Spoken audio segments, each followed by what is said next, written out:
Hi,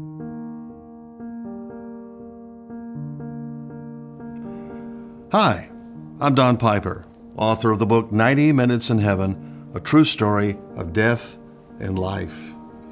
It took me a long time to get comfortable writing this book and telling this story. I never really planned to. It was a sacred secret. But this story of life and death and finding a new normal after a tragedy and a loss is a story that seems to have touched people all over the world, really. People have shared their story of finding a new normal and shared their stories of overcoming loss and tragedy and disaster. And I have been stunned by that. I've been amazed by the response to the book.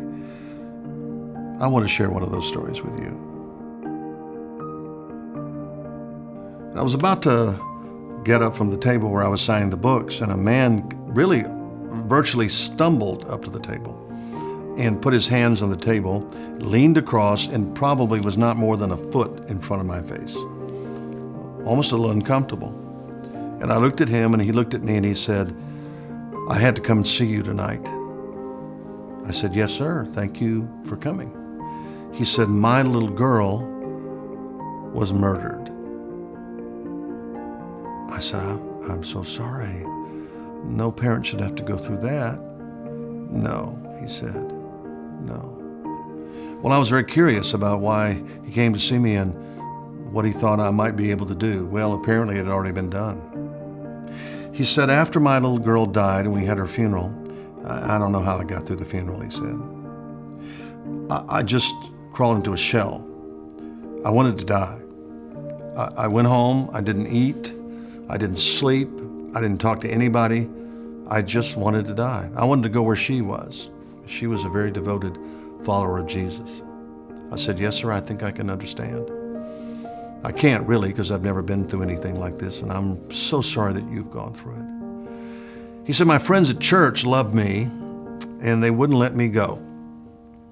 I thought, thank God for churches. I don't know how anybody in the 21st century functions without one. He said they actually kidnapped me from my house. I said, "Really?" Yes, I hadn't been out in days. There was a bang on the front door, and I looked through the blinds, and it was folks from my church. They'd been so nice to me. They had brought me food, and even if I didn't eat it, they had tried to take care of me, and so I let them in, and they kidnapped me. They took me to a doctor because they were so concerned about my health, my deteriorating health. And so I went to the doctor, and I didn't know him, but he gave me a thorough examination, which I wasn't very happy about. So I'm in the waiting room, or I'm in the examination room, and finally the doctor comes in with a clipboard and says, "Sir, you're really in bad shape. I'm so sorry for your terrible loss, but you're going to have to take care of yourself. If you don't, you're going to die too." And I looked at him directly in the eye and said, "I don't care. I don't care." And the doctor said, "Well, the people out in the lobby care. They love you. They went through the nightmare with you of the murder of your daughter. They don't want to bury you too. They don't need another funeral." "Yes, sir, I understand. I'll be back in a minute." He came back with some prescriptions to help me sleep, to stimulate my appetite. And I didn't really want them, but I took them because I knew they were all just trying to help me, even though I was profoundly depressed and upset. Well, my friends didn't take me home. They went directly to the pharmacy. So we walked through the pharmacy. Of course, the pharmacy desk is always at the back. And by the time I got back there, I was about to fall over. And I handed the prescriptions to the pharmacist, and he looked at my name, and he looked at the people, and he realized, like everyone in town did, I was the father of the young lady who was murdered. I'll fill these right away," he said. "I'll be right back." Well, while he was doing that, I was about to collapse. Really, truly collapse.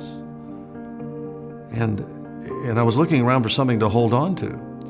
And on the way down, I reached over just to grab a merchandise rack and to keep from falling. And then I looked at the rack to see what I was holding on to, and it was a book rack. And the first thing I'm looking at is your book, 90 Minutes in Heaven. I had to come and see you tonight. I saw that name, Heaven, and I really believe that's where my little girl is.